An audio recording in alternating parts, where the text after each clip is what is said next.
Sedih hati ini. Ada sebuah pesantren Jati Diri Bangsa di Kediri, yang didirikan oleh seorang kiai. Pesantren ini disebut dengan pesantren lintas agama.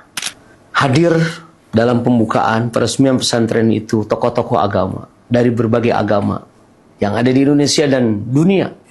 Hadir pada acara tersebut pimpinan Gereja Kristen Ortodoks Rusia Romo Yohanes yang ingin meninjau bagaimana pembelajaran di pesantren tersebut. Terlepas dari niatan baik pendiri pesantren yang disebut dengan pesantren lintas agama ini, maka kita patut bertanya, apa yang dimaksud dengan pesantren lintas agama? Apa yang akan diajarkan?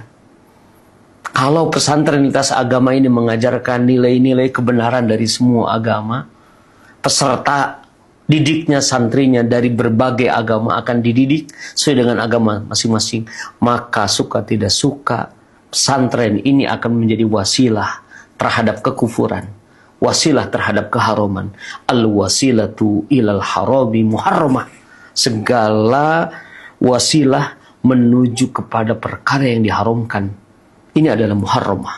Ini akan mengakibatkan doror pada agama, doror akidah.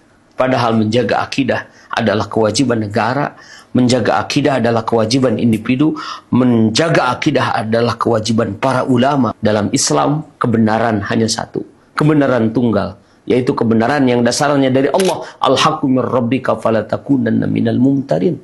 Dalam Islam, agama yang benar hanya satu, yaitu Islam. Selain Islam, fama ba'dal haqqi illa dhalal. Tidak ada setelah hak, yaitu Islam, kecuali kesesatan.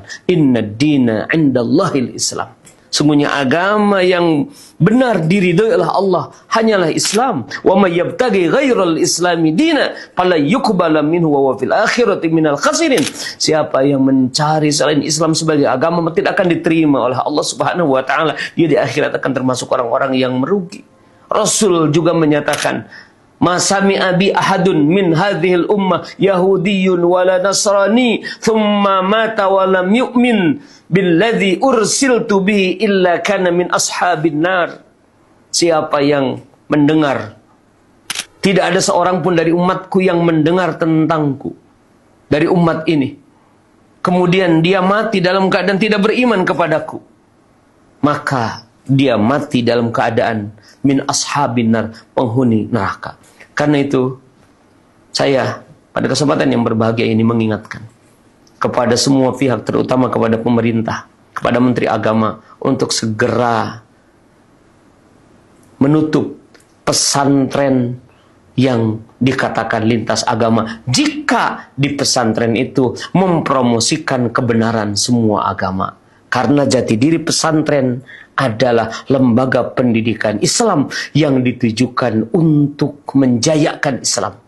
Jati diri pesantren adalah lembaga pendidikan yang mengabdikan diri kepada agama Islam, supaya Islam itu jaya, supaya Islam ya'lu wala yu'la alaih, supaya Islam menang atas semua agama. Misi pesantren adalah memenangkan Islam, sebagaimana firman Allah Subhanahu wa taala, huwallazi arsala rasulahu bil huda wa dinil haqqi liyuzhirahu 'alad dini kulli. Itulah misi pesantren. Misi pesantren adalah sebagaimana misi Rasul, karena di pesantren ada ulama-ulama yang menjadi warasatul anbiya. Ulama warasatul anbiya adalah adalah para ulama yang berjuang sebagaimana Rasulullah, liyuzhirahu 'alad dini kulli, memenangkan Islam atas semua agama. Karena itu tidak ada tempat di dalam Islam bagi lembaga-lembaga yang mengakomodir lintas agama, lembaga-lembaga yang akan membuka sinkretisme, pluralisme dalam akidah, pluralisme dalam agama, karena kebenaran hanyalah ada pada Islam. Setelah Nabi akhir zaman, setelah ada Quran, kitab yang terakhir, kitab yang benar adalah Quran. Setelah ada Nabi akhir zaman, pengikut yang benar adalah yang mengikuti Nabi akhir zaman. Setelah adanya Islam, agama yang benar hanya Islam. Selain itu tidak ada yang benar.